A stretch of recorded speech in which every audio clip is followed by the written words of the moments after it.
Hey, Chuck. Hey, You've seen Back to the Future? I think so. Do you remember the the Back to the Future soundtrack? Not like the score, but like the music used in the movie.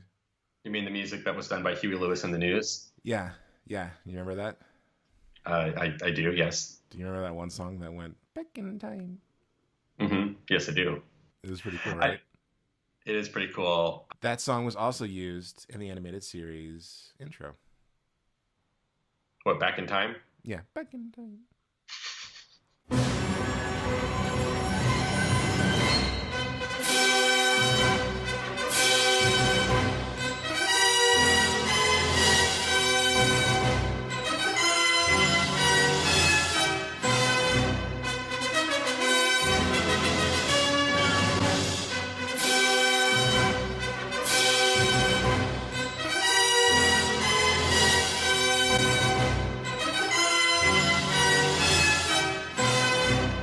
Hello and welcome. I don't know if that works as a cold open or not. I'm so bad at improving. Hello and welcome to Masters of Divinity. I'm JP, your moderator. Uh, you know, Well, I think, by the way, it's funny. I keep wanting to adjust this microphone to like bring it close to myself, and it's not plugged in. Um, like Rush Limbaugh, like just. yeah, uh-huh. But no, what's funny to me about that whole conversation that we just had is it was clearly rooted in the discussion we had before we started recording about the Kevin Nealon bit. Yeah. And it really kind of came across more like Chris Farley once again. Hey, you remember when you said that the love you make is equal to the love you take? That was pretty awesome. It was awesome. It's kind of what I was going for. Super hack, I know. But whatever. I was off the top of my head. I'm not an improviser. I'm not trained. I didn't go to UCB or Second City. I went to Palm Beach Atlantic University. Were you ever part of Alice? I auditioned for Alice and I got into the. Did we audition together? No, I auditioned with another roommate. It was different. I think it was actually like a different year altogether. Oh, okay. But I actually got really far. I was in the very last phase. And the reason why they did not pick me up is because when they started doing the games, like the onstage games, I couldn't do it. I just couldn't keep up at all. I was breaking like Jimmy Fallon, man. I was just constantly laughing. I could not keep my stuff together. For those who don't know, Palm Beach Atlantic University used to have a fairly well celebrated improv group called Alice, another live improv comedy experience. And during my first year at PBA, I decided to try to break out and get to know people. And so I auditioned. And was it my first year or my second year? Anyway, I tried to break out and audition for it. And can I just tell you, it's one of those memories that, every now and then you have certain memories that pop up in your head and you get embarrassed by them and you cringe just thinking about stuff you did. That's like my entire life. So yes. Yeah. So my experience with that is one, and I feel like if I say this in this episode, it maybe will finally expunge this demon. And if, do you remember Jackie? She was my vampire. Yeah. Her. Yeah. I remember. Yeah. I dressed her up as a vampire.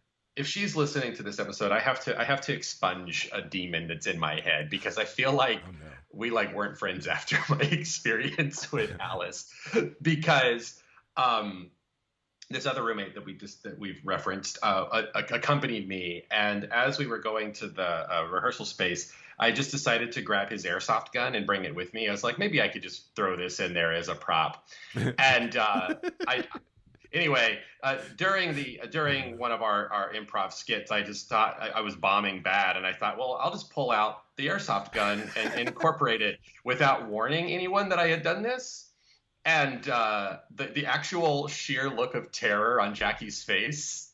First of all, she hated being called Jackie. Jacqueline's face. She yeah, Jacqueline. On her face was real, and I just have to say, and Sciola I think was in that too, so she may have memories of me doing this. In which case, if you do, I promise I'm not insane. It was just a really bad idea, poorly thought out, that I thought could do something. And I'm pretty sure it was, in addition to my Jimmy Fallon giggling throughout everything, was the thing that probably made people stay far away from me. I actually think that's brilliant, Chuck. But it does require a certain finesse to pull it off. Yes. Yeah. And I think I was wearing my communist flag T-shirt yeah. too. It's just I was PBA's nightmare at that moment. Right. Really funny because I think if that were today, you would have gotten expelled. Oh, totally, without a doubt. It's kind of funny you weren't expelled then because Florida is a no tolerance state. So yeah, I don't know. I think that's great. I love that you did that. I love that you did that. Okay. Well, I don't, but I had so much fun during my audition. And the other roommate we were talking about, I knew he wasn't going to get it because all he was doing was quoting other comedians and like stealing their material and like doing their impressions and stuff. Me, not me, baby. That's way more cringeworthy than what I did. It is way more cringeworthy. We're not here to talk about improv comedy or how bad JP is at it. Or how Father Chuck caused existential terror. That's great. I mean, I think what you did, like, that is what Stephen Colbert always talked about, right? About, like, what he learned at Second City was, like, if you're bombing, to lean into it. And you really leaned into it.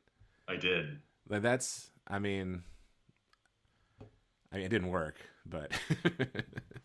I'm sure if there's a recording of it somewhere, it would probably be, like, a pretty good example of anti-comedy. I think so too. I think it's great. I love it. I love that you did that, man. So anyway, yeah, I'm your moderator, JP. I'm here with Father Chuck. Hey. And listen, I'm not just wearing these sunglasses and popping this collar because I think it's cool. I mean, it is cool. It really is an ode to Top Gun. I don't like you, Maverick. You're loose cannon. I don't know. I can't do a Tom Cruise.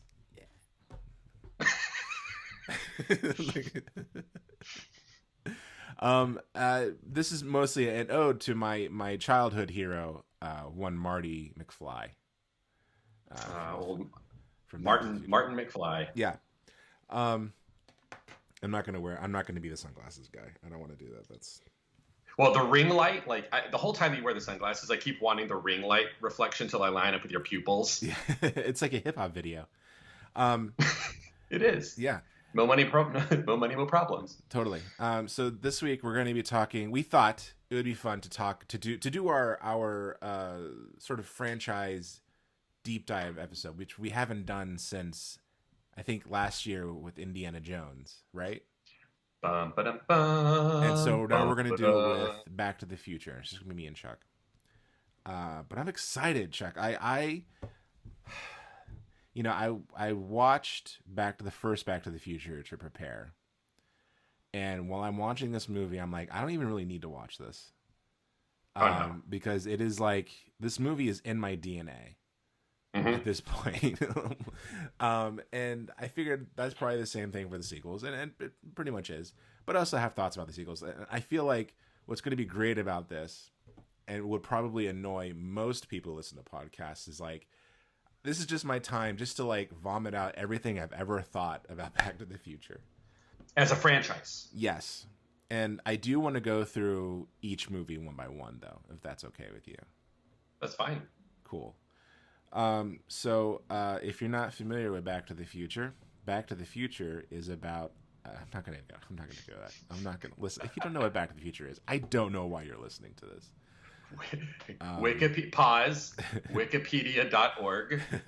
Or it's currently streaming on Netflix, I do believe. Yeah. The trilogy is on Netflix.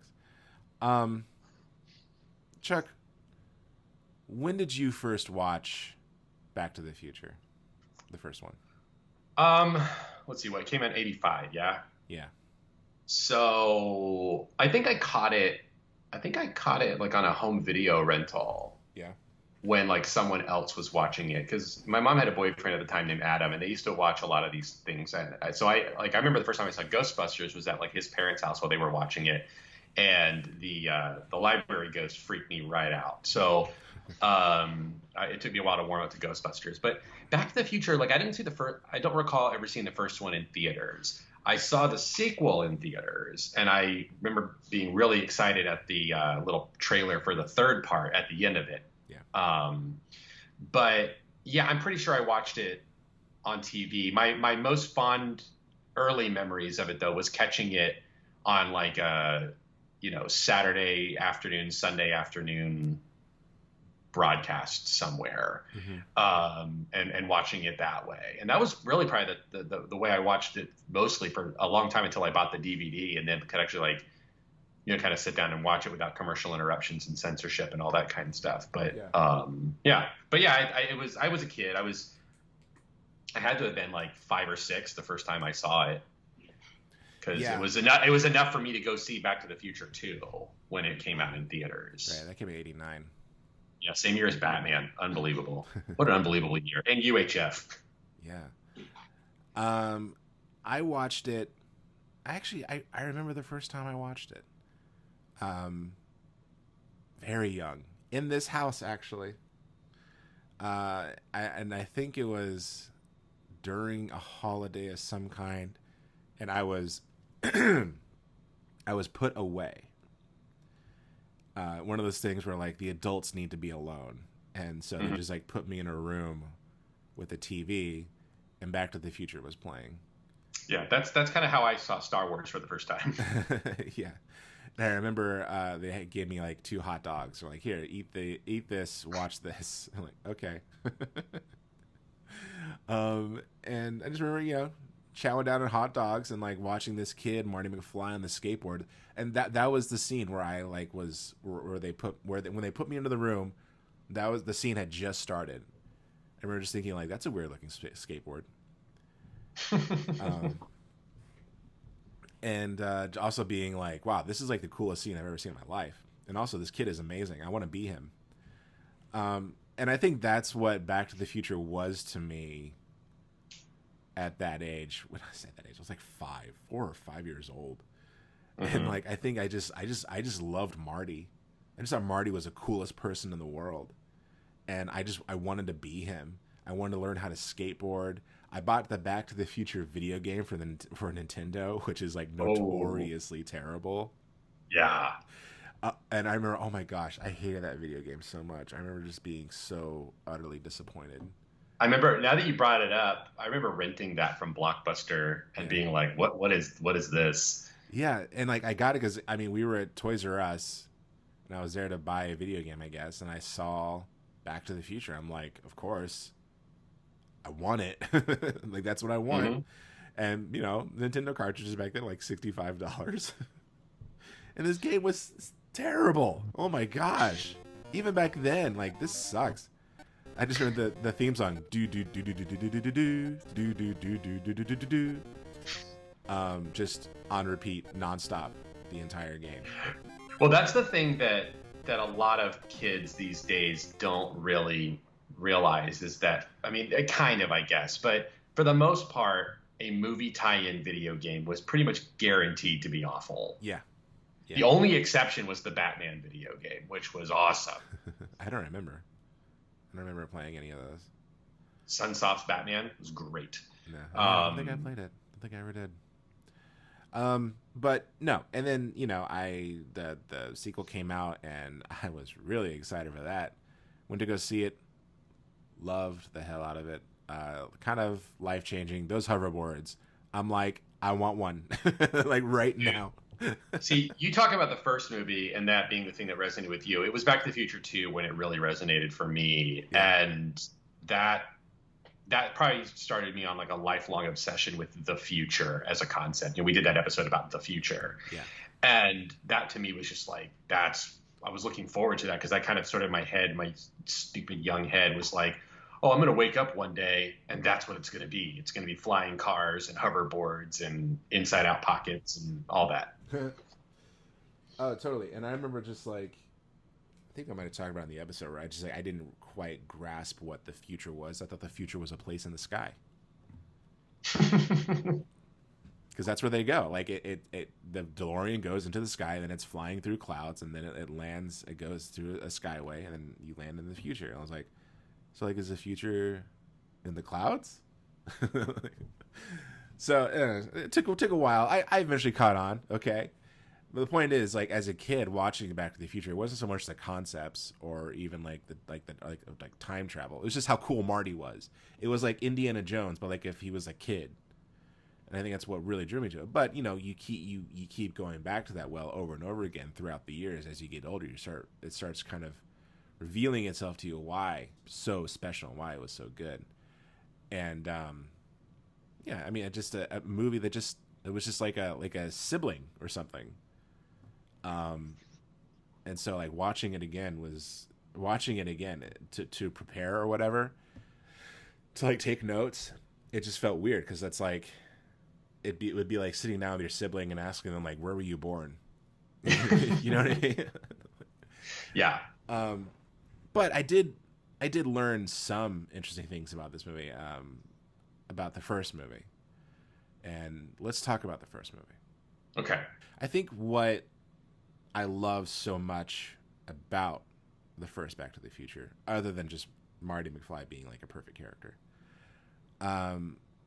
it's hilarious. It's a very funny movie. It's a great romantic comedy, and it's like a total spin on the teenage comedy, which were you know huge. The 80s, you know, are very much characterized by fantasy and sci-fi and stuff. No one ever talks about like how 80s was like the perfect decade for comedies. What are you talking about, man? Everybody knows about the John Hughes films. Yeah, there's that, right? They were all romantic comedies. That's true. But no one, I've been saying like no one talks about the 80s being like to me is like the golden age of like comedy on film. Probably. I mean, because you start out with things like was Porky's in the 80s or was that late 70s? Yeah. So you start with stuff like that, and you get like Head of the Class, a lot of Rodney Dangerfield comedies going on at that time. Caddyshack. Animal House. I said Caddyshack too. My dad took me to see that movie in theaters. And wrong choice. But you're right. Like the comedies and National then even Lampoon's movies, the vacation movies. Like... Yeah. Adventures in Babysitting. Yeah. And then, you know, of course, the way they branch off into these, like, where they're comedic sort of adventure films, you know, like Karate Kid and things like that, too. No, you're right. I mean, comedy really is Scrooge. Holy crud. I mean, Bill Murray's entire character, Ghostbusters, like Bill Murray's entire career is 80s comedies. Right. You're right. Sorry, I could just keep doing member berries on this, but yeah. But I don't know. I remember watching it when we were in college. Our homecoming was like Back to the Future themed. Yeah, it was the Enchanted Under the Sea dance. Yeah, and they had a screening of it, like an outdoor screening of it. I remember sitting down and just like, I guess it was like the first time I ever just like sat down with it to watch it with a crowd. My first time ever, actually. And I just remember like what struck me was like I'm laughing a lot. Like this is not just like how cool Marty McFly is or how like fun the time travel stuff is, but like no, this is a really funny movie about a guy whose mom is attracted to him. He's trying to hook his dad up with her. And I think a lot of that you can owe it to the supporting cast, who are just really brilliant. From Crispin Glover's legendary portrayal as George McFly to Leah Thompson as Lorraine, and Christopher Lloyd as Doc, of course, and Thomas Wilson as Biff, who I think in a way kind of steals the entire trilogy. Yeah, from Michael J. Fox. That's something I'm kind of learning as I'm growing older. I'm starting to look at these movies as like Biff's movies. Yeah, well, and it's one of the I have a friend who is friends with him. Oh, really? That's awesome. At Yeah, and he's shared some stories about interacting with him over the years, and just how he's just like, he's happy not to be in the Hollywood machine, and he's just sort of like a really just genuinely nice guy. That's cool. I watched one of his stand-up specials once. Hmm. And like the first thing he talks about is, okay, I'm gonna get some things out of the way here. He just like goes through every single thing like people bug him about concerning Back to the Future as like a Yeah, grocery list. he carries a laminate. He carries like in his pocket like printed up cards Yeah, I heard about that. that he hands to people when they meet him. Sorry, I turned on my AC. Um, and yeah, because so many people do have. I mean, can you imagine just how he gets pestered? Yeah, because you're playing like one of the. I mean, I think Biff is like one of the best characters in like Hollywood blockbuster history. Hmm. One of the best villains, even so. But I was watching this interview with Bob Gale. He's the guy who wrote Back to the Future, and I should also mention it's directed by Robert Zemeckis, the legendary Robert Zemeckis. And he was going over. The interview was with the Russo brothers, who directed, the Avengers: Infinity War and Endgame, Captain America: Winter Soldier, Civil War. Big Marvel guys, and the whole podcast they were doing was about like screenwriting and screenwriting structure, and it was so amazing how Gale and Zemeckis came up with Back to the Future. I don't know if you know the story, Chuck. I do. So, which part of the story do you know? Well, part of the story that I know was that I can't remember if it was Gale or Zemeckis, but one of them was looking through their dad's high school Yeah, that was Bob yearbook, and he saw a picture of his dad, and he wondered if they would be friends. Yeah, he said that he was going through his dad's yearbooks, and he noticed that his dad went to the same high school he did, and he thought that was weird because he never knew that. And as he's going through the yearbooks, he sees like photos of him, and he notices that he was like on the student council, and that he was very, very much full of like school spirit and very rah, high school or whatever. And he was like, I was not like that in high school at all. And first of all, I can't believe my dad was like this. And he wondered, like, would we even be friends in high school if I met this guy? Because I don't know. And so he took that idea to Robert Zemeckis, and they're just like spitballing, just like what you and I do, basically, Chuck.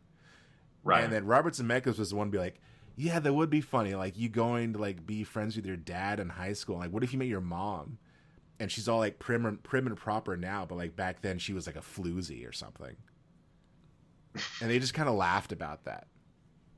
And they also they were developing this idea about a movie idea, a script about the future. And it was going to be like this highly stylized, like 1930s future, like what you'd see in that movie Sky Captain and the World of Tomorrow, right? Okay. Yeah. They were like, we want to make something that's like with like rocket ships and ray guns and like the stylized future we grew up with. We want to make a movie about that. And they had that kind of concept and a title, which was Professor Brown Goes to the Future. It's a great title. Yeah, it is. And then speaking of titles, I'll get to that in a minute. Very funny story about the title. Then they merged those two ideas together, and that's how they got Back to the Future. That's how they sort of got the pitch for Back to the Future that they took to like Steven Spielberg and stuff, who had met them through John Milius. John Milius is the director of Conan the Barbarian, Red Dawn. The character of Walter from Big Lebowski is based on him. He's one of my favorite directors.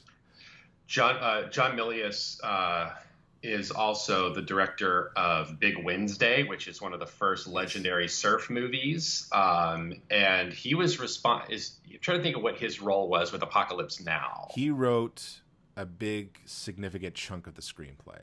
Yeah, because the character of Colonel Kilgore, I believe, was his creation. Yeah, and that's the guy who surfs in the middle of like a combat zone, and that's. I think he wrote all of his dialogue. Yeah. So I know of him through the surfing world. Right. Yeah. Which is funny because you hear about the bets between George Lucas and Steven Spielberg on, I think it was like Close Encounters and Star Wars or whatever. But there was a third part of the bet, and it was John Milius and Big Wednesday. And George Lucas was betting that Big Wednesday would hit it big. And he always tells people, like, he owes me money.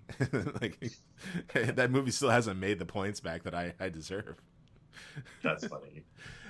Anyway, so that's inside baseball stuff. But I love mentioning John Milius whenever I can, because he's like this sort of unspoken of filmmaker, and it's probably because of like he's like super conservative, very troubling politics. But anyway, so Galen Zemeckis met Spielberg through Milius because they were hired to work on to do 1941. 1941 was their idea. If you've ever seen 1941, it's a mess. It's just a mess. It's like this World War II movie. Have you ever seen it, Chuck? No, I've always been intrigued by it, though. Yeah, I have it. It's crazy. It's like it's a World War II movie. It takes place in California, and it's about like the Japanese invading. And there's like it's just all set pieces, all crazy set pieces of like battles in downtown LA and stuff. And John Belushi plays a pilot. And he's just like flying all over California, like battling the Japanese. It's insane. So that's how they met Spielberg, and they came up with sort of this pitch. And what I thought was interesting is like how they developed the story. And what's interesting about this interview is the Russos were talking about like their whole process of writing the screenplay, and it's like so structured to like a very annoying degree. They're like, okay, when you get to Act 2, you split it up into 4 quadrants. And then on page 65, this has to happen. And then 17th page, this has to happen. And he's like, what's the 3-act structure for Back to the Future? And he's like, what are you talking about? Like, I didn't do that.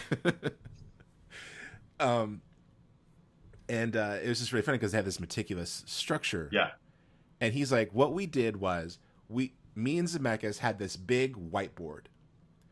And we knew who the characters were already, because we talked about it endlessly. We knew who Marty was, we knew who Doc was, Lorraine, George, blah, blah, blah. And then we just fill out note cards of like what these characters do. So it's like, okay, we have Marty McFly. He needs to go back to the future. He needs to travel back in time. Okay, we'll put that over here. Okay, he needs to come back to the present. We'll put that over here.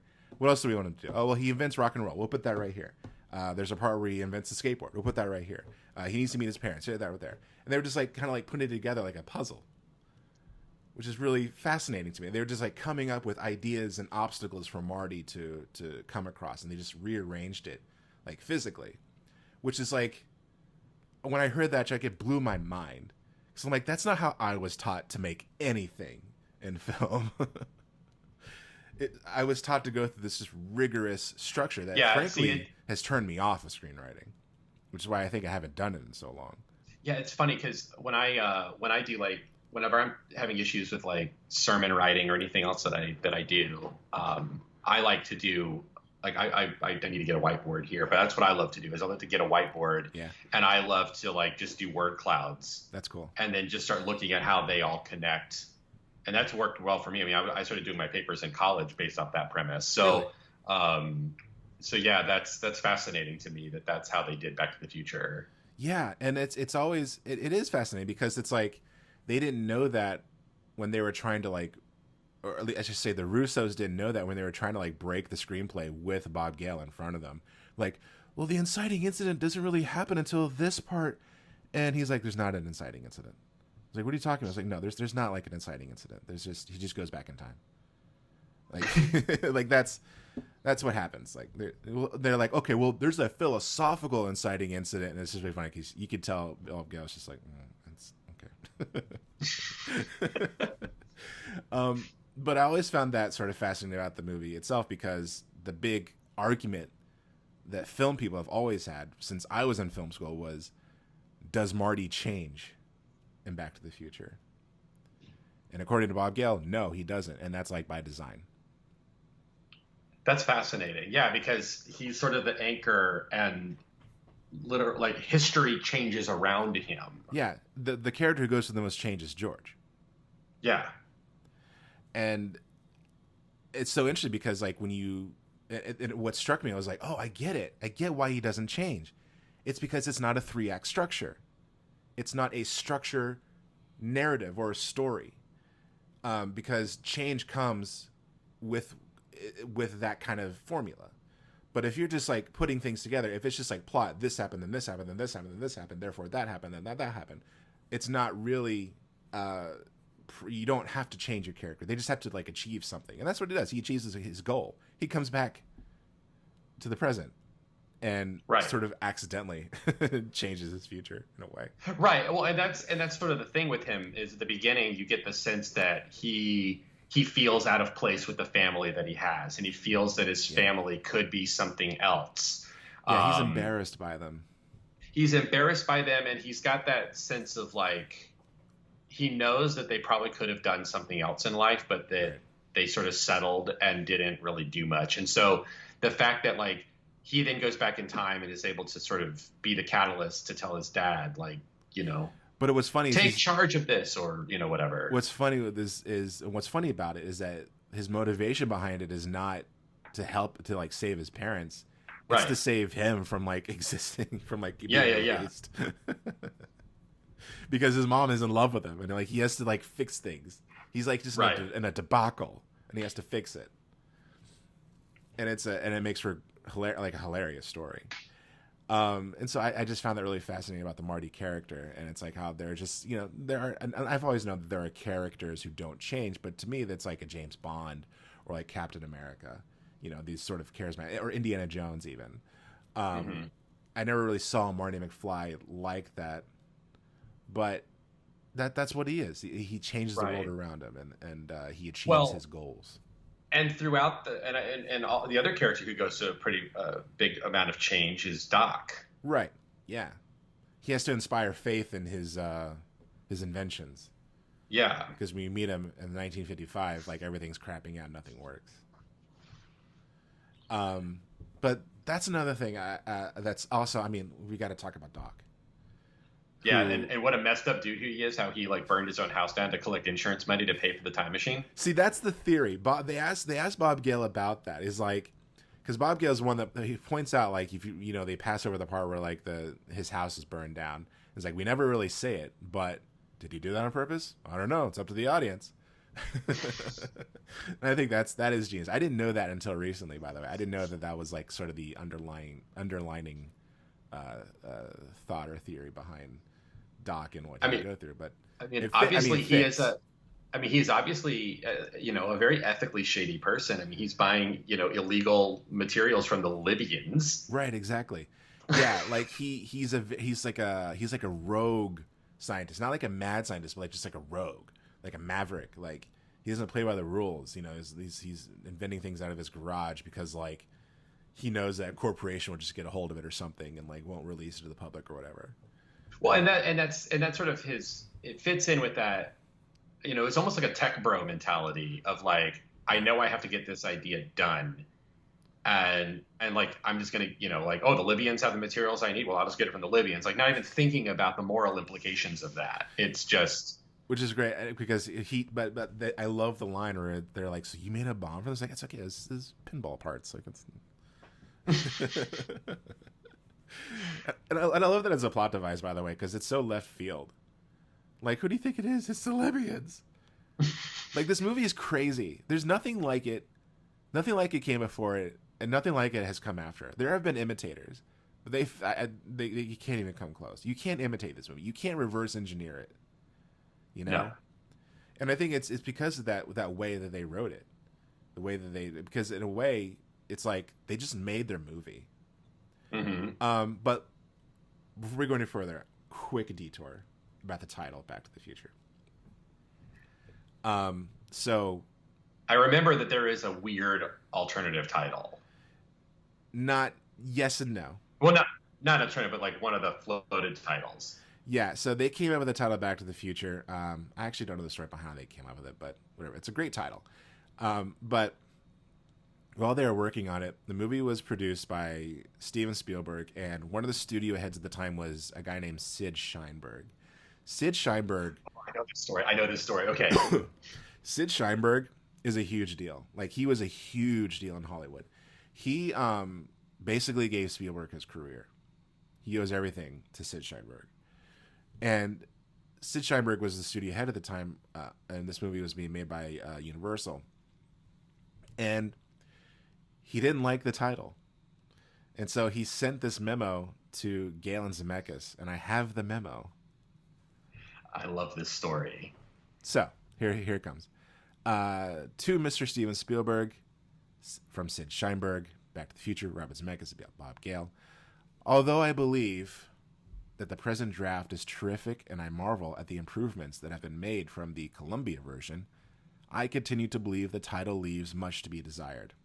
There are a number of reasons why I found the title less than wonderful, but my primary concern is that it appears to make the picture a genre picture.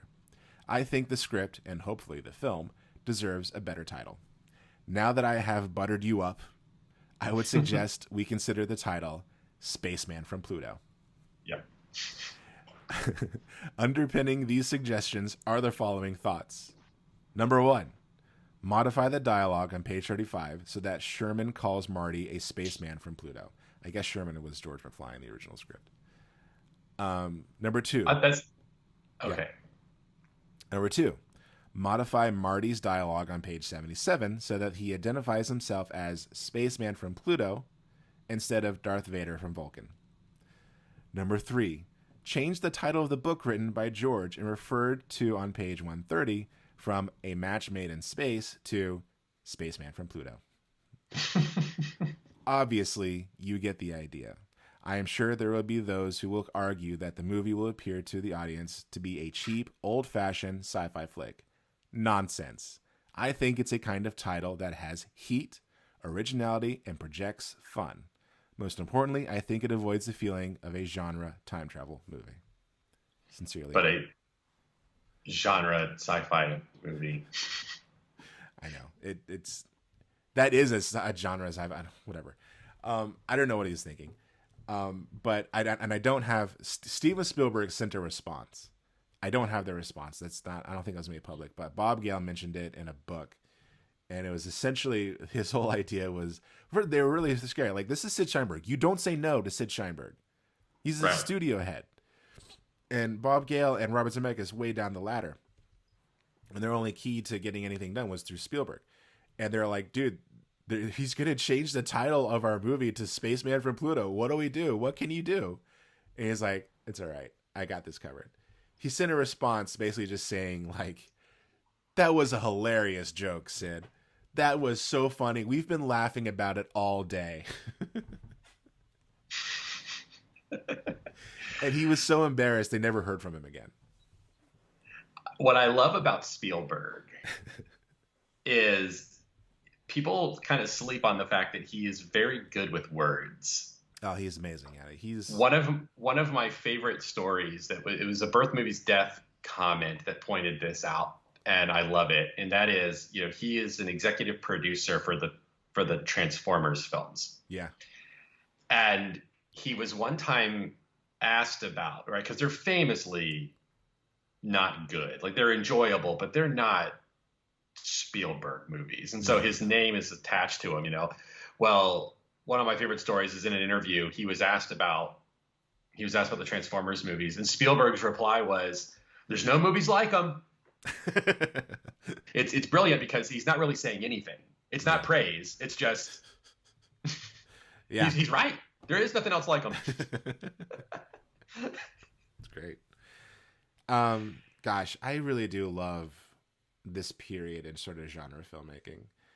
And I love the talent that's involved so much. Robert Zemeckis is such a great director. And I always kind of saw people like Zemeckis and Joe Dante as like Spielberg underlings, but they really weren't. He just gave them a chance. Mm-hmm. And they were kind of doing the same thing he was, but on their own levels. And it's just great films were made. Like, after Zemeckis did Back to the Future, he did Who Framed Roger Rabbit. I mean, listen, it was a hilarious long time that I assumed that Forrest Gump was a Spielberg film. It's all right. I for the longest time I thought that Back to the Future theme was done by John Williams till I got to college. Right, and it's Jerry Goldsmith, right? No, Alvin Silvestri. Oh, that's right, Silvestri. Yeah, that's right. But Alan Silvestri. which by the way, that theme song, Yes.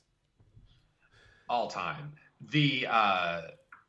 But you talk about the time period, and you talk about like Who Framed Roger Rabbit. You talk about, I mean, there's no way movies like this would be made today. Yes, they wouldn't be, but at the same time, they've tried so hard to recreate all of the stuff that came out then. Well, yeah, you're talking about recreation. I'm talking about just the sheer originality of what they were doing at this time period. Yeah. The fact that like a genre mashup, like a Warner Brothers, a rubber hose animation style cartoon merged with a fairly gritty film noir. Yeah. That's cocaine talking. Oh, I know. Zemeckis is insane. He did Roger Rabbit, and then he did the Back to the Future sequels back to back after that, and then after Back to the Future 3, he did Death Becomes Her. Oh my gosh, that movie! Which I just watched a few weeks ago for the first time in years, and I was like howling all the way through. Oh, that movie is really funny. That movie is hilarious. It might be one of my all time favorites, I think. And again, that's another movie. It's like, what is this movie? There's no movie like this.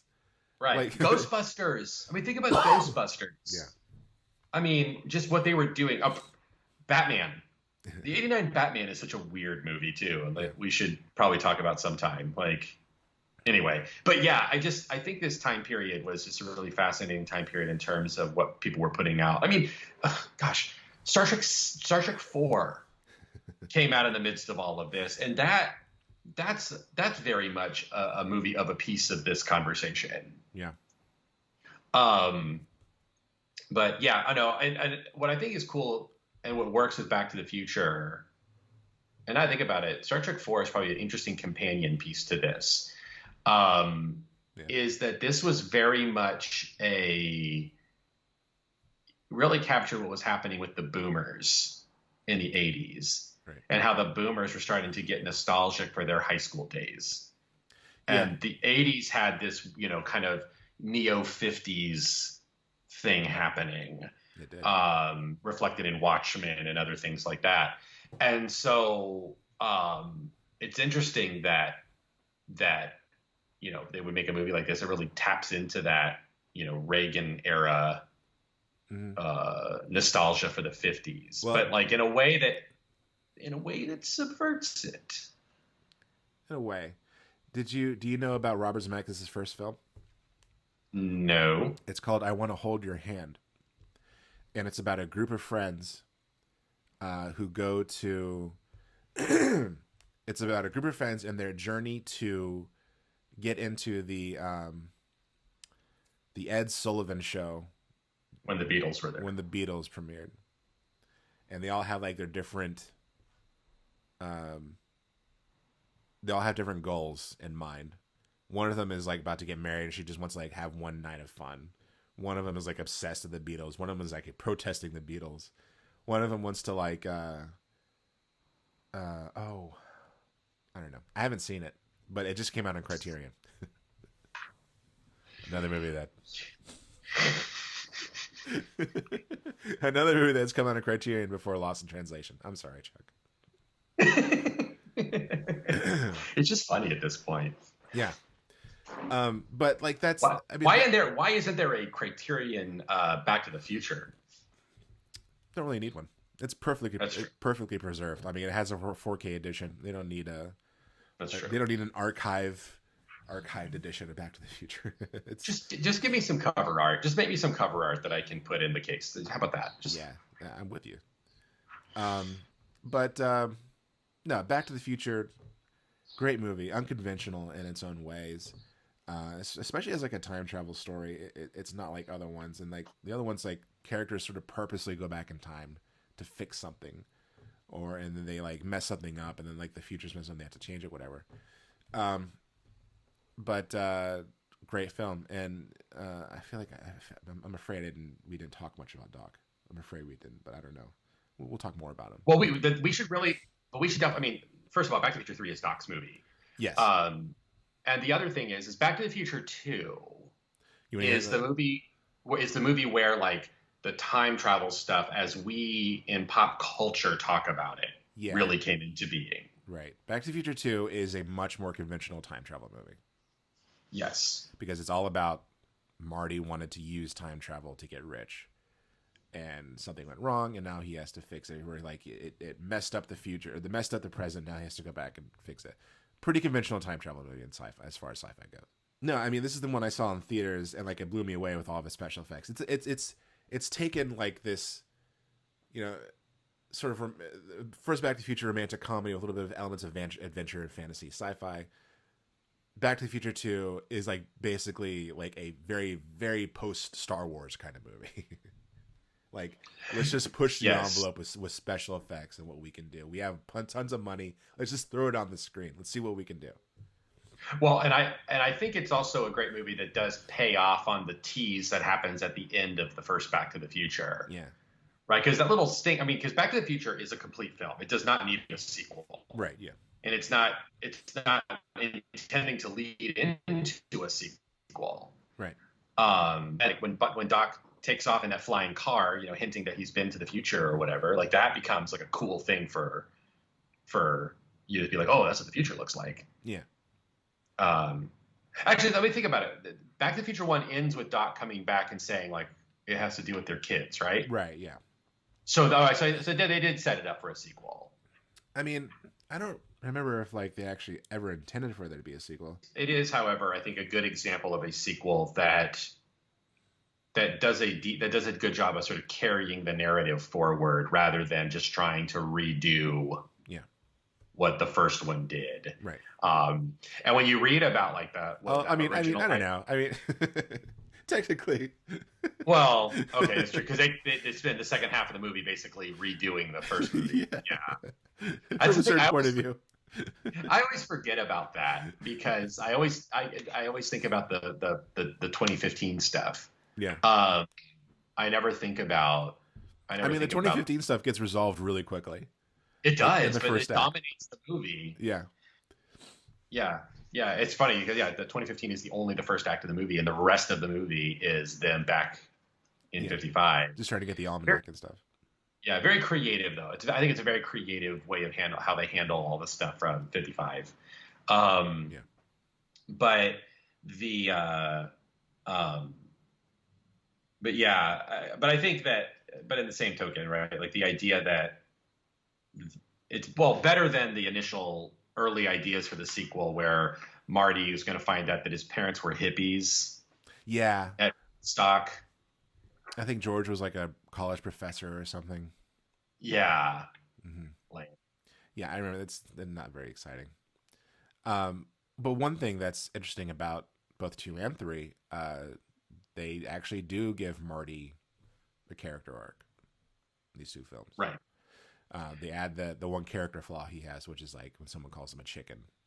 Mm-hmm. You know, he's triggered. When Flea from the Red Hot Chili Peppers calls him names. Yeah. So I mean, I think that's. I mean, I guess that's why I don't. The sequels are fun. I like the sequels, but it's the same way I feel about like Indiana Jones and those sequels, Razor Lost Ark and the sequels, which is they're fun in their own right, but they become little conventional, and I don't love them. You know what I mean? Like I don't. Like I see, I look at Back to the Future and I like, this is just a cinematic achievement in my opinion. Mm-hmm. 2 and 3, it's like, oh, this is the fun follow up. Like we're just kind of having fun with the things that we established and see where we can go with it. Yeah, no, you're totally right about that. I think Back to the Future 2 shines not because of the time travel stuff, or maybe not even so much the story, which is, you know, it's fine. I think that movie is Biff's movie. Mm-hmm. And I think at that time, people loved Biff. Like, I mean, how many times did you hear impressions of like, hello, McFly? You know, or people calling each other butthead, or like getting analogies wrong. Right. Make like a tree and get out of here. Like, I mean, it's kind of like how the first Austin Powers movie, people just sort of latched on to Dr. Evil, and so they made the second movie just all about Dr. Evil, like Dr. Evil bits.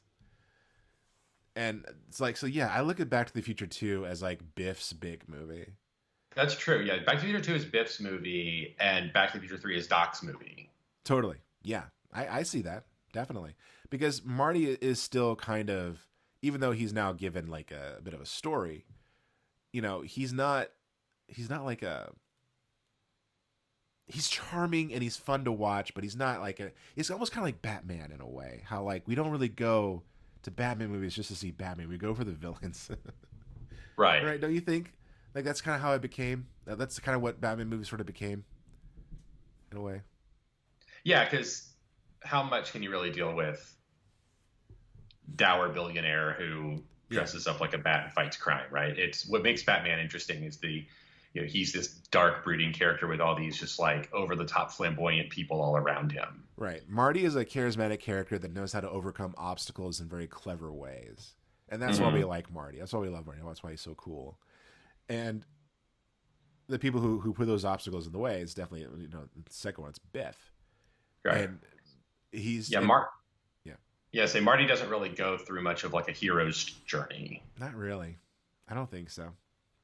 Maybe a little bit in Back to the Future 2 when he realizes that he's messed up the timeline. Yeah. I mean, he has some emotional scenes like when he finds out like George was shot and killed by Biff. Which, by the way, like that's like Biff turning out to be like a murderer. It's like total game changer in that movie.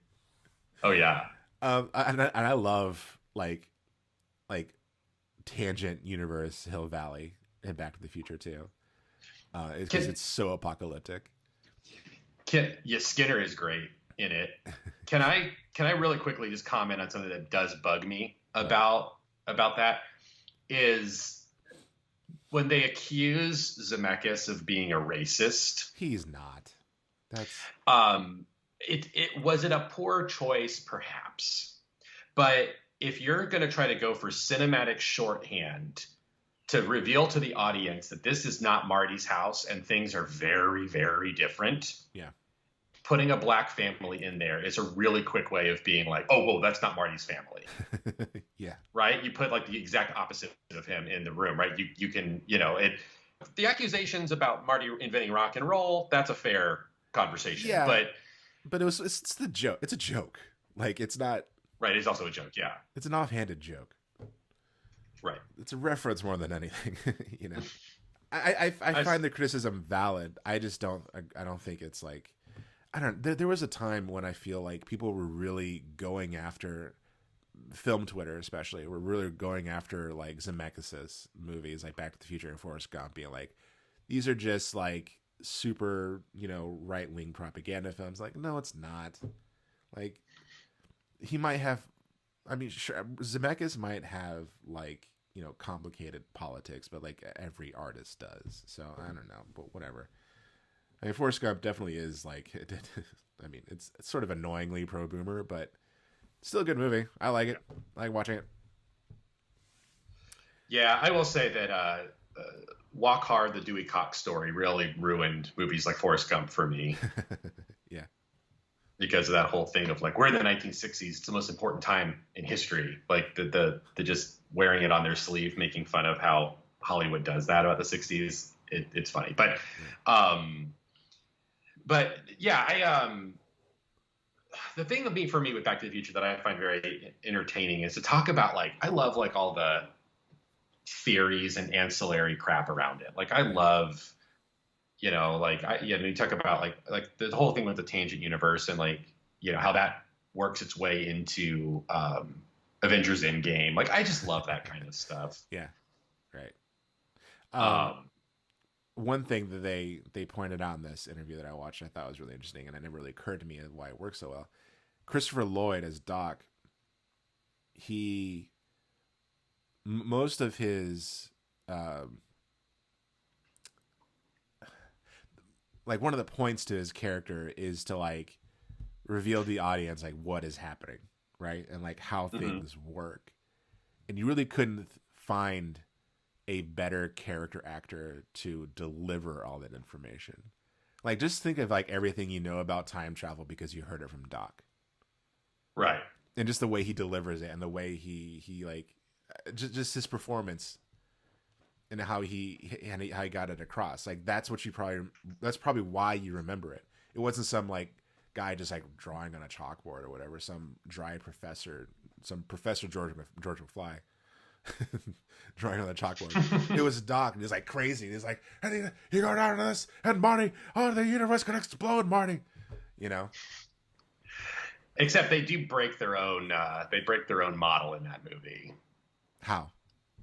Because it doesn't make any sense for Biff to come back to 2015 Hill Valley as he left it, because by dropping off the almanac, he's created so he should have gone to the 2015 of the version of the timeline that Marty and Doc go to. What I'm saying is that on screen he should not have come back. We should not have seen him come back. That's true. Well, I mean, I think that's why he's like, when you see him come back, he's like he's falling and flailing around. Like, there's a deleted scene where he falls over and he disappears. Right. I mean, it's clear that they were sort of acknowledging that, like, the time stream to get Loki on everything has to, like, catch up. Yeah. Yeah, it takes time. It takes time. Yep. But the other one, I brought it up last week. I don't know if it made it into the episode last week, but the fact that there's the whole rogue Marty running around, that's one of my favorite little theories. Well, and then that's what I kind of wonder about too, because I was like, maybe, I mean, you don't see the changes until he goes home and falls asleep, and he wakes up, and that's when the changes are. Like, maybe it took time, but the fact of the matter is, if he came back, I mean, what the theory is. Go ahead and explain the theory. So the theory is that, okay, so, and no, the time changes have already taken place because the mall. So the movie opens and the mall is the Twin Pines Mall. Yeah. Marty goes back in time. Right. He runs over a pine tree. And so in the future, when he comes back, the mall is known as Lone Pine Mall. Okay, so the future has been changed since he came back. The future has been changed. So when Marty comes back and he sees Doc get shot by the Libyans, right, and then he sees himself, or he sees a Marty get into the DeLorean and take off, then, which, by the way, we're just supposed to ignore the fact that the Libyans are around.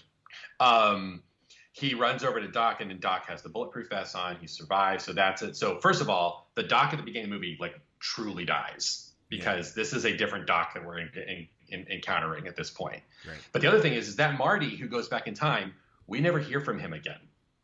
Yeah. The Marty that we've been following now takes over his life. And the parents that Marty experiences when he wakes up that morning are not his parents. That's the other Marty's parents. So what happened to that Marty and that George? And then Jennifer becomes Elizabeth Shue, and it just becomes crazy. But that's the thing is, where's that other Marty? Whatever happens to him? He's off having his own time travel adventures. We need to talk about Back to the Future 3. Oh yeah, that movie. Yeah. Well, you say that, but it's a good movie. It's a lot of fun. I greatly enjoy that movie. It is, even though we're starting to get even more conventional in terms of a time travel story, and in terms of just a story altogether. It's Doc's. Yeah, it's because it's really hard to call it a time travel story. It's just a Western. Yeah, I mean, it's what most like time travel stories were back then, right? Or before Back to the Future, which is just like, you go back in time, and isn't it funny? This person is out of place. Ha ha ha. Yeah. I don't know. Not so much about changing the future or whatever, but just, I don't know.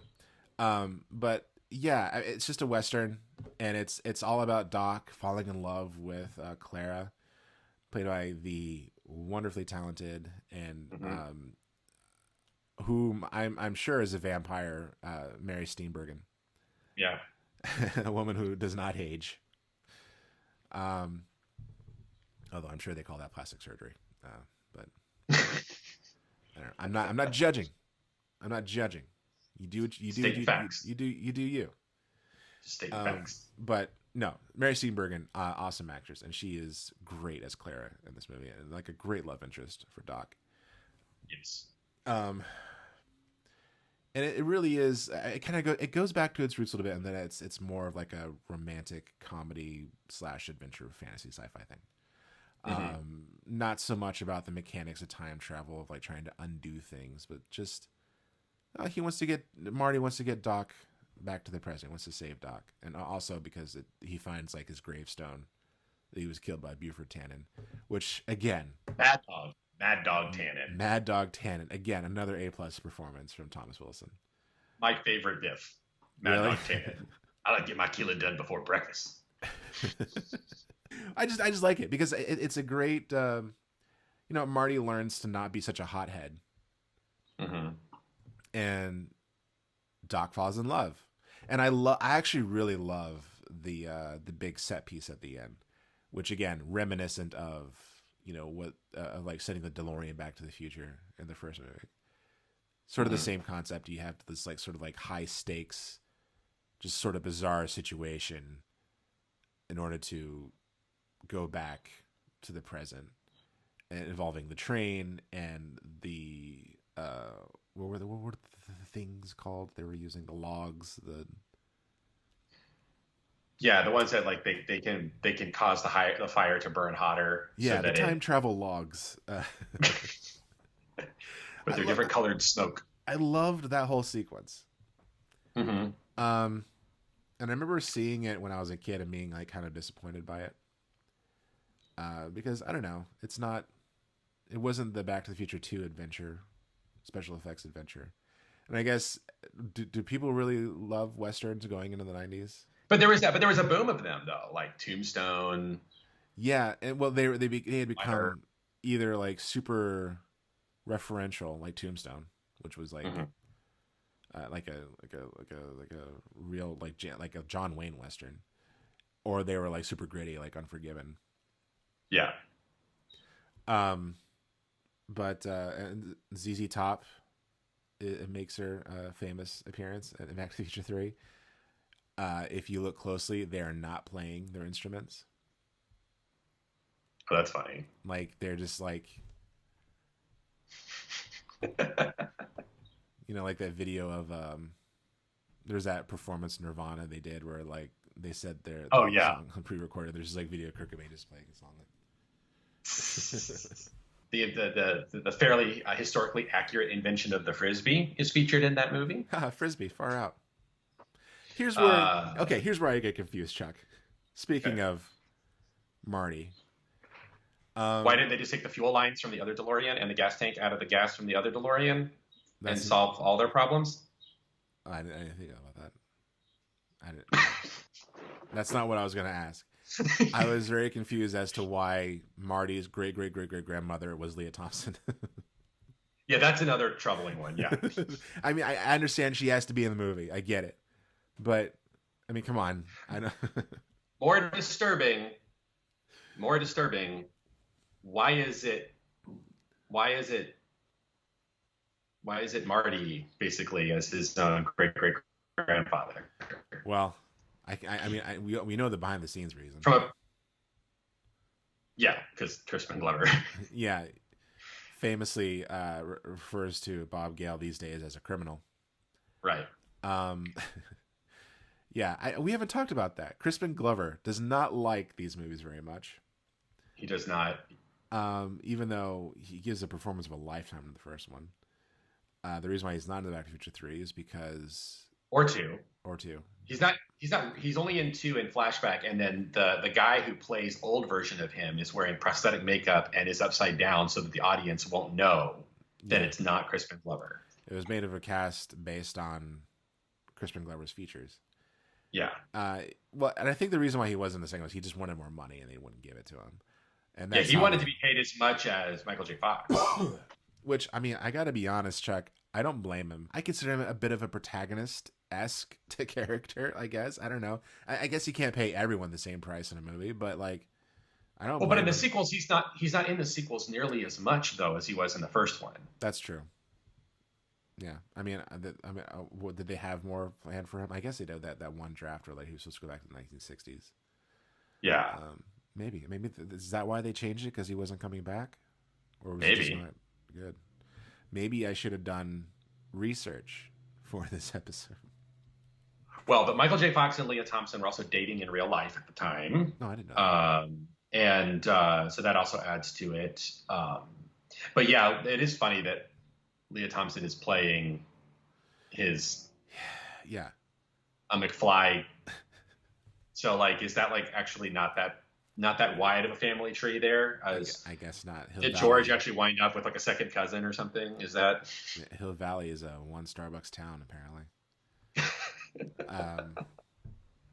But I don't know. What is there to I can't think of anything to say about Back to the Future 3. I'm sorry. the time train's fun. Oh, the kid who pees his pants on camera. How about that? Yeah, there is that bizarre take that I didn't notice till people started pointing it out. Which at the end of Back to the Future 3, when Doc and Marty are talking to each other on the train, they close in on Doc, and over his shoulder, either Jules or Vern, I don't know, is like gesturing towards the camera, like that he has to pee. And then he pees his pants. Well, I don't remember that part. I don't think they have edited it out in subsequent things. I understand they've done like color correction and stuff to make it disappear. But yes, in the from what I understand, if you can track down an old version, I have to check my old DVD because I have the old DVD. You can actually see the kid pee his pants. That's unfortunate. It is, and it's unfortunate they couldn't do another take. Yeah. You know, what is it with Michael J. Fox films and people with like questionable like groin things going on? Because there's that whole thing with the dude with his pants open in Teen Wolf. You know, that was just a different time of film. Do you not know about that? No. Well, maybe I do. Yeah. It's a Family Guy joke that there's a guy who takes his, you know what, out in the stands during the finale of Teen Wolf. I think I have heard of that. Yeah. And it is what it is that the true story of it is that the guy was it was a long shoot, yeah, and they were doing lots of sitting and standing, and so his pants were starting to kind of like pinch him or whatever. So he just undid his pants just to like relieve some pressure, and then forgot to put him back on when he did the crowd standing, and it wound up on camera. And it's not you can just see his underwear. It's not like he was doing anything lewd. Here's the thing. I've been on film shoots before. I've acted in a film. Mm-hmm. Night shoots where I was very active. I can't say there was ever a moment of time where I was like, you know what, I should take off my pants. I should really take these bad boys off for a minute before we start shooting again. Hey man, some people are just like that, you know? But I mean, Back to the Future 3 it's an enjoyable movie. But it's a more grown up movie. It's very conventional in how it approaches time travel, like a time travel story. Very conventional story in itself because it's just like a love story, two people trying to come together. But it has the Back to the Future sheen on it, which, you know, puts the butts in seats. Right. Which, you know, it's kind of the same thing they do with Indiana Jones, in my opinion. But the real sequel that I love. Oh, I know where you're going. Is the Back to the Future ride. Oh my. Pour one out. Let's pour out many. By the way, bad idea getting rid of that ride. Apparently it's still going at the Tokyo Universal Studios. Really? Interesting. Well, bad idea, because that movie has only grown in popularity. Like, it's only become more popular as time goes on. And I think that's another fascinating thing about the movie is that, like, the fandom that's come out of it. And not just the fandom, but, like, just everyone loves this movie. It's like, it's like almost like a Wizard of Oz in terms of classics. Yeah. Right? Or like a Willy Wonka, which, by the way, turns 50 today. Oh man, we could have done a whole Willy Wonka episode. I love that movie. Yeah, I do too. But yeah, I mean this is like a great fantasy classic film, and it's so bizarre to me to get rid of the ride. I mean, I guess they didn't know it was becoming more and more popular. But no, man, it's just Universal's bad about that. They get rid of their rides do not have the longevity of like Disney. Like, I'll just say it, like they're just bad about it. I mean, you know, think about, you can go to Disney World and you can still ride Peter Pan, which was there when the park opened. Right. You can go to the Swiss Family Robinson treehouse and walk around. Ain't nobody watching Swiss Family Robinson. Like that's just not like a must see. Like it was part of my childhood, but it's just I've introduced my kids to it, but it's just not one of those. But they didn't retheme it as like Tarzan or something. No, interesting. They did it. Huh. Pirates of the Caribbean, of course, they've made adjustments to, but the ride is still around and it has, longevity because of the films. But, the People Mover, I mean, there's all these things at Disney that have been around since, 1971 when Disney World opened. Stuff at Disneyland is still around from its founding, and all that. The fact that when Universal Studios Orlando opened in 1989 or 88? 91. Was it 91? Yeah. There's not E.T. is the only thing that is still around from there. Spielberg says that if they ever got rid of it, he would leave. Like, he would stop. See? Yeah. Why didn't Zemeckis say that about Back to the Future? Maybe he didn't like it. Maybe. But what a fun ride. It was. And, the first time I went on it, I think I was like 8 years old. And I didn't really know what to expect. Like, I knew there was a Back to the Future ride. I knew I had to do it like yesterday, and I didn't know like what a flight simulator was. Mm-hmm. And I just remember being like my little mind was blown. This giant screen, and like I'm flying around in the DeLorean after Biff, like a little kid's dream come true. Oh yeah, watching those movies. and it's a sort of ride that's mostly what a lot of theme park attractions are now. I mean, like easily one of the best rides at Disney, top 2 rides at Disney is Avatar's Flight of Passage, and it's functionally the same concept. Yeah, giant screen with 3D glasses moving around. Right. Me and my friends, we used to go when I lived in Orlando, and I used to go to Universal Studios all the time with my friends. We once got kicked off the ride because we tried to stand up on it.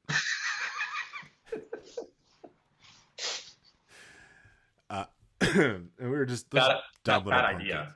Yeah, we were trying to stand up on it, and they noticed it, and we noticed that like the car started going down. And like, one of Doc Brown's assistants like, okay, do you know why we stopped the ride for you? We're like, no. It's like, you cannot stand up in the DeLorean. And this poor family was like in front of us who were like, what's going on? I've always said that like Universal needs to open up a park made up just of its old rides. There is a company that is doing that virtually with old Disney rides, and I think they might be trying to do it with. They're reconstructing them from like people's VHS footage or whatever, and digitizing it and creating like virtual reality versions of old rides. And I think the idea is that you can pump it through something like an Oculus Rift and have the experience of going on these old rides. That's cool. Which I think is brilliant. Why don't release that as a video game concept? People would buy that, I think. Well, Universal famously released an Islands of Adventure video game. I don't know if you remember that. It wasn't an Islands of Adventure video game. It was a Universal Studios video game for the GameCube. Oh, I think I do kind of remember this now. And you could play. There was a Back to the Future level. You're in the DeLorean and you have to hunt down Biff and bump him. And apparently, it's like terrible though, awful. I mean, famously, most Back to the Future games are sort of famously bad. Well, I mean, it's hard. It's a story that doesn't really yield well to video gaming, I think. Of course not. Just like there was no reason for an E.T. video game. I wish somebody would have the balls to make a new E.T. video game. Or a Texas Chainsaw Massacre video game, which I hear is probably worse than E.T. You know what game I think is really cool sounding? What? Is there's a Predator video game out now that is like it's like Fortnite, where it's like a group shooter. Oh, I've heard of that one, yeah. One of your people is randomly assigned the Predator, and your job as the Predator is to hunt down your friends, which I think is a really fun idea. Yeah, they actually took that concept from the Friday the 13th game that it came out before it, and which was subsequently canceled and taken off the shelves because of the Friday the 13th lawsuit that had happened. Mm-hmm. Very complicated. I won't go into it. But anyway, back to the Back to the Future. I could talk all day about Universal Studios, Chuck. Like, oh my gosh, like, and the decisions they make, and just, dude. I mean, just Universal in general. I think as a studio does not really give much of a crap about its legacies.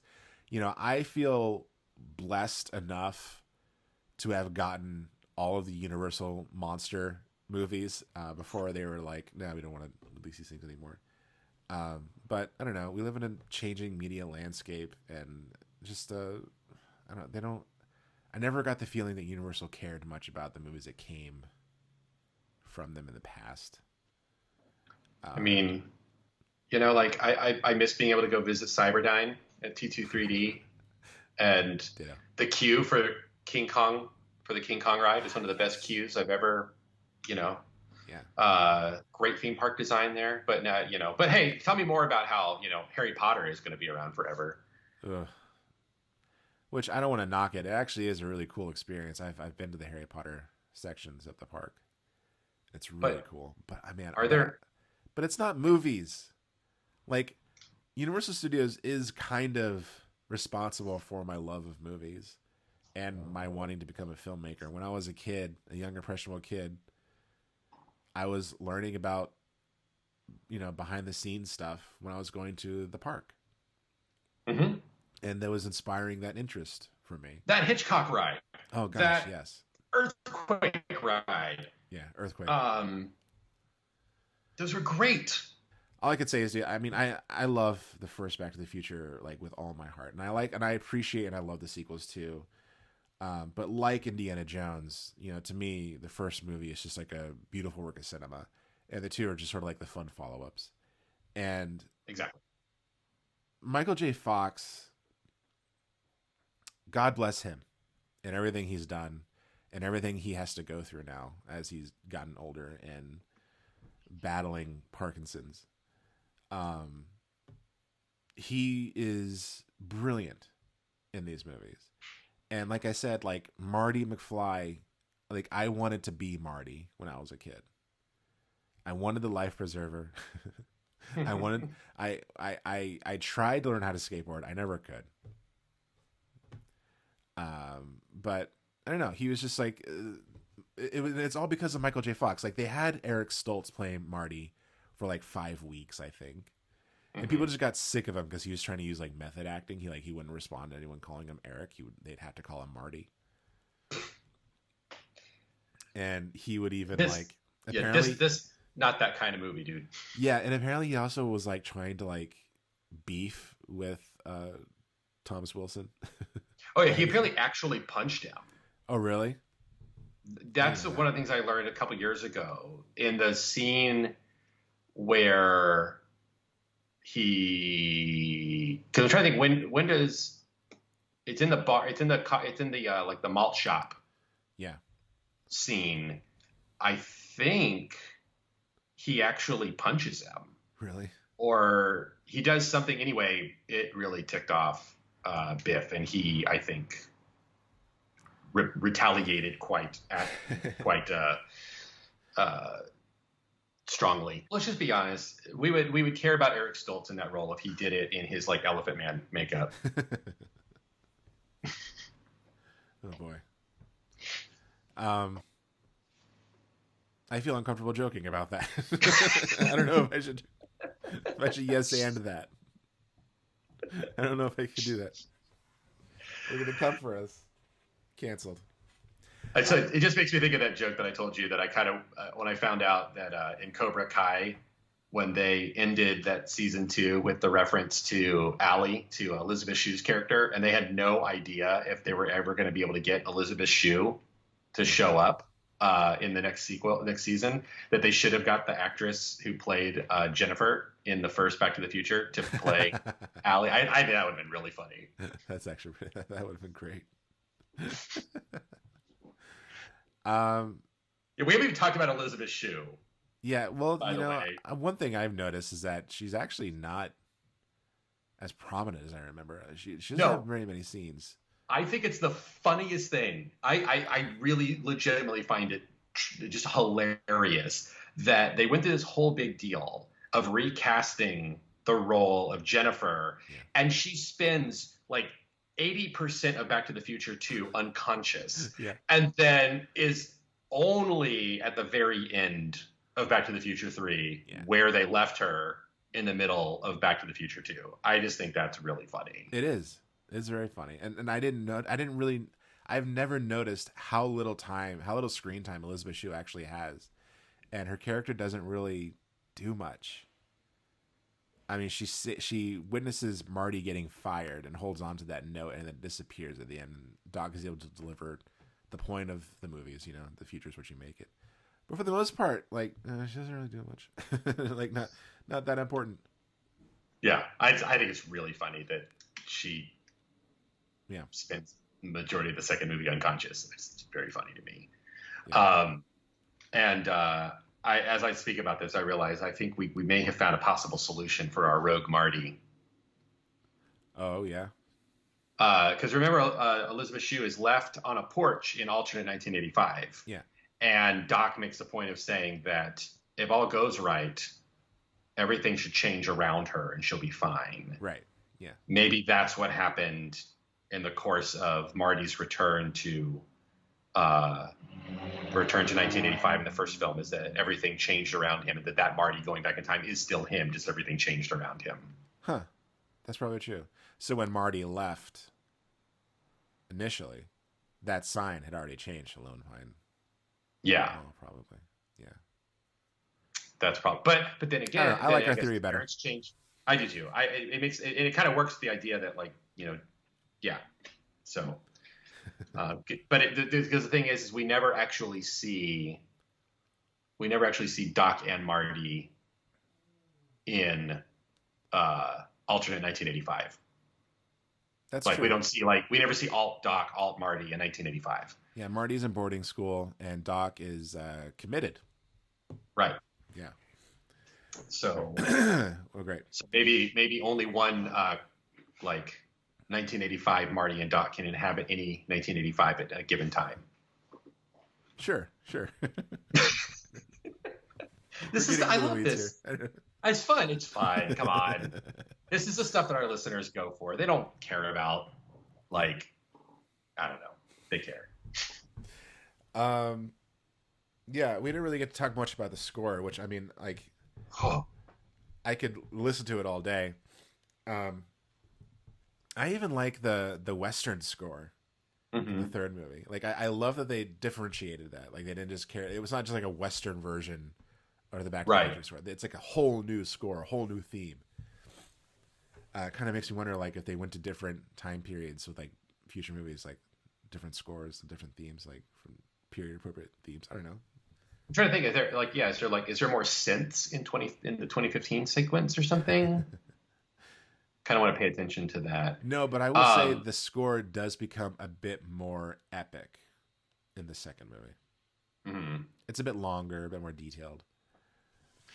It's I just think about, I love listening to, like, scores and thinking about composers and how they can come up with something that's like, yeah, that's the sound. Like, that's the sound of this movie. Because John Williams, for crying out loud, it just blows me away how many iconic scores that man has created. Yeah.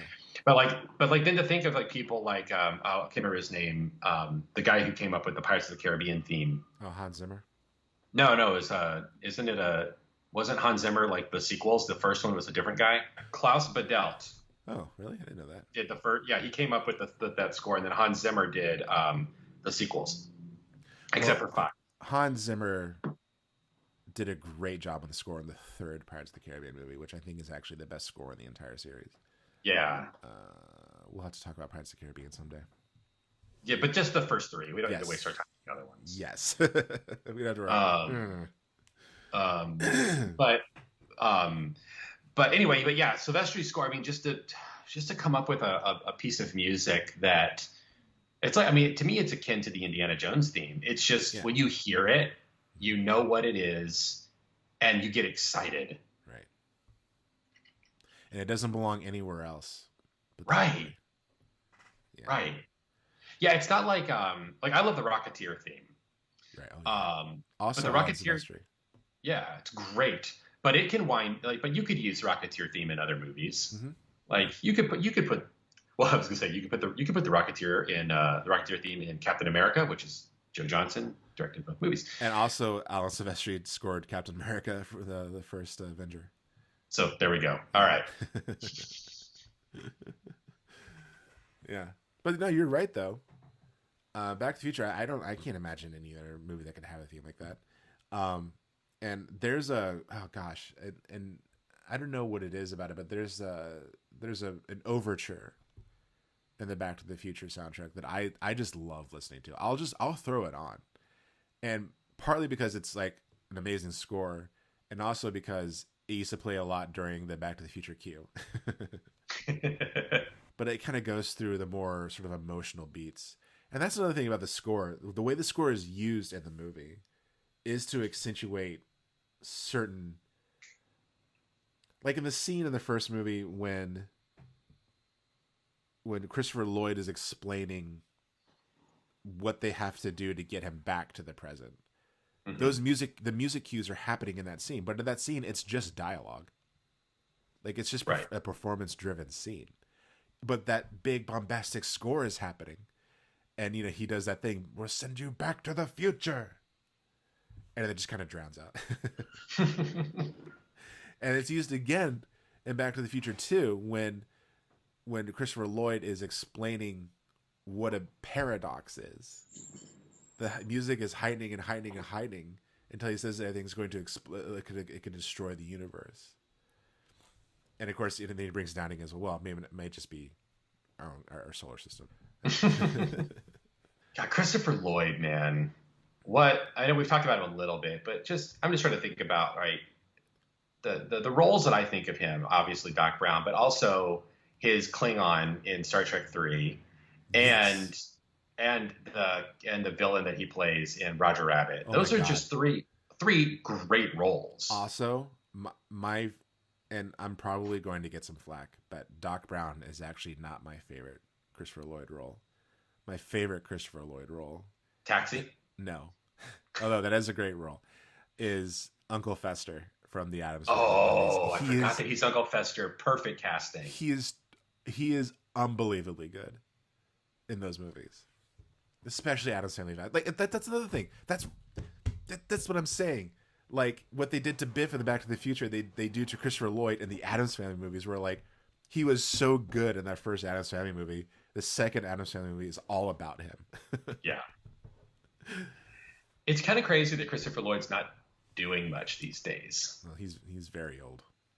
And also there is Robert Zemeckis did put a thing together for the Blu-ray release with Christopher Lloyd playing Doc, and it's kind of sad to watch because he's so old and he's just acting in front of a camera. It's very strange, but like how he's still. I've seen it. Yeah, I don't like it. It's one of those things. I'm trying to think. Didn't they make it as sort of like a way to sort of address like 2020 or something? I guess so. Oh yeah, why 2015 hadn't changed or whatever. Like yeah, I don't know. And like that, they show like all the artifacts, like the hoverboard and the almanac, and they'll like disappear one after another or something. I don't know. It's sad. I don't like watching it. It's like looking into the abyss, confronting my mortality. I'm not into that. And not like the great James Cameron film, The Abyss. You're talking about like the actual like the void that stares back in. No. You've never lost a battle in your life. Now fight. Or no, you never back down. What's the line? What does he tell her? Where he's giving from The Abyss. Yeah. When he's like slapping her around while she's unconscious. Yeah. That's a movie, by the way, that I've been meaning for years to show my wife. I love Avatar. I love Avatar. It is one of my favorite films of all time. But I think The Abyss might be James Cameron's best movie. I don't know. I say that while also saying I've never seen True Lies. So I'll say The Abyss is better than True Lies. True Lies is great. I love True Lies, but The Abyss is better. But I mean, I'm thinking Terminator 2, Aliens, that's tough. I mean, Aliens, I think, is his best. That movie makes me go insane every time I watch it. Like, have we talked about the Aliens franchise? No, I don't know if I can just like devote a little bit of time to Aliens. I have to have an entire episode to talk about Aliens. We should do it. We should do an entire episode about Alien. Like we should do a 1-2 of Alien and Aliens. Probably. I mean, I'm down with that. I mean, I could talk endlessly about Aliens. It's in my top 10. Here's what we could do. I think we probably touched enough on Alien with Prometheus. We haven't really talked about Alien. So maybe what we should do is this. Maybe we should try to do like a 2-parter. Let's leave this in the recording. Let's not edit this out. Okay. Like we're not just having a staff meeting.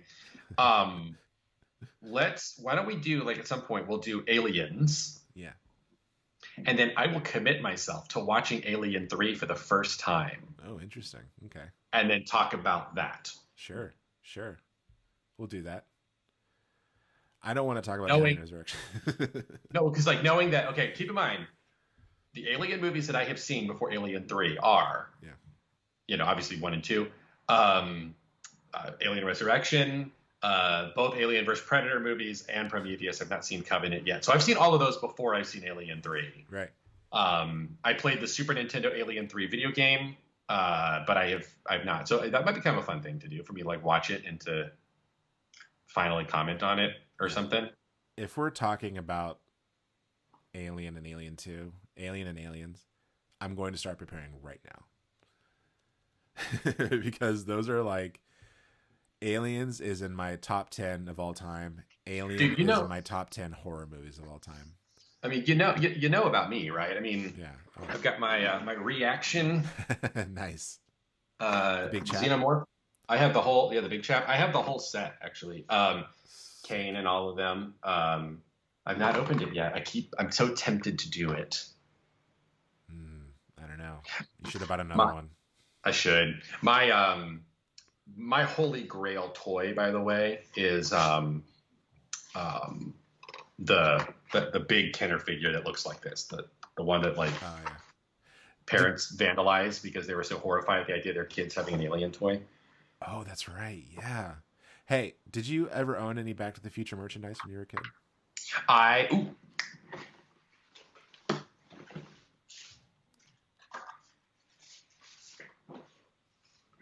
Are you ready? Yeah. Micro Machine. I should have busted this out earlier. Nice. Yeah. I owned I had an RC version of the DeLorean when I was a kid. I think I may have had that too. I also had a DeLorean Power Wheels. Do you remember Power Wheels when we were kids? Oh, that's cool. Oh yeah. When I saw it, I had a Power Wheels Jeep. Oh, okay. Yeah. What was sad about it is that like I could not drive it anywhere because we were living in an apartment at the time. So I had this DeLorean and I would just like sit in it and watch the Back to the Future movies. I wouldn't actually drive it anywhere. I had a kit pedal car when I was little, and I used to do the same thing with that. As I'd sit in the kit pedal car while watching Knight Rider in my grandparents' apartment. Nice. But no, I actually got this in 1989. Nice. There was a set that had this, the Future Taxi, and the Future Police Car from Back to the Future 2. Cool. And I had the whole set, but I got rid of all of those, but I have kept the DeLorean all these years. So nice, dude. Yeah, the ride kept the merchandise train alive for a while because I remember, I don't know if you remember seeing that, but I remember going to Universal Studios and going to the ride and going to the gift shop, and they had this one DeLorean where like it drove by itself and then it would stop. It had this like tripod leg that would like lift up and the tires would go in and it would like spin around and like make sense. Oh, I remember that. I remember that gift shop because it had actual hoverboard props suspended from the ceiling. Yeah. I always wanted a Marty Jr. Baseball cap, the one that's like all swirled colors, like the tie-dye cap. Never got one. You mean they call it chameleon paint, but it's like that gasoline rainbow. Oh, that's right. Yeah, yeah. Yeah, you can buy that Oh, nice. now. Yeah. I think Mondo sold it for a while. Really? Oh. Yeah, Well, one of those like toy merchandising companies, they were selling it. there is so much merchandise now, though. Like it's insane how much stuff is out there now. Like that's like either really cheap or like really expensive. You can get like a hoverboard replica to just like put on your wall. You can get those sneakers that Marty wore in the second movie. And they self-lace too. Yeah, yeah. And they also sell the Aliens sneakers. I don't know if you knew that. The one that Rick Yes. wore. Oh, I would love to have a pair of those, dude. There is only one pair of movie sneakers that I want to own, and you know what they are. I do because I wanted them too. The Zissou Adidas, Team right? Zissou Adidas. Or Yep. were they Pumas? They were Adidas. Adidas. Yeah, the Zissou Adidas I've always wanted, and the Kill Bill Pumas I've always wanted. Mm. I guess they wouldn't look good without the black and yellow tracksuit, but still, I think it'd be cool to have. Yeah. The thing is, I only wear slippers now. So Yeah. like the idea of putting my foot in like a shoe, like, ugh. Such a hippie. Put my foot in a shoe? Ugh. Just, it feels so, like here in Hawaii, it just feels so hot. Like I see people doing it and I'm just like, why? Like we're in the land of slippers, man. Well, don't you go Wear hiking and those. stuff? I have a pair of hiking Crocs. Oh, Chuck. I can't believe you just said that sentence. What? Hiking Don't care. Crocs. That's great. Don't care. No, I love it. I think it's great that you have hiking Crocs. I've also hiked in slippers. I have too, and it was a terrible experience. I don't know how you do that. Well, I went here, hiking the in my worst- rainbows in the Philippines, and like it almost killed me. The trails here are pretty muddy, and it was really a nightmare. Yeah, that's what happened to me. Like they almost broke because it was so. Yeah, muddy. like they suck in and Yeah. oh yeah. Sucks. Yeah. Okay. Well, I think that's all we have for Yeah. today. Obviously, we're talking about shoes now. We're turning into a riff sesh. Well, I hope you enjoyed the episode listening to us talk about Back to the Future, reminisce a little bit. Tell us what you love about Back to the Future. Which is your favorite movie? Do you think Eric Stoltz would have made a better Marty McFly? I don't know. You're probably wrong if you think so. We have also not at all touched on the fact that this movie inspired Rick and Morty. Oh, I know. But the less we say about that, probably the better. Yeah, because the actual thing it inspired in terms of Rick and Morty, I don't think we can actually talk about at all. But yeah. So we hope you enjoyed the episode. Chuck, thank you. Hey man, anytime. Anytime. And I want to thank our audience for listening and for watching. Leave a like, subscribe, do all that stuff. And we'll see you in the future. Good journey. Good journey.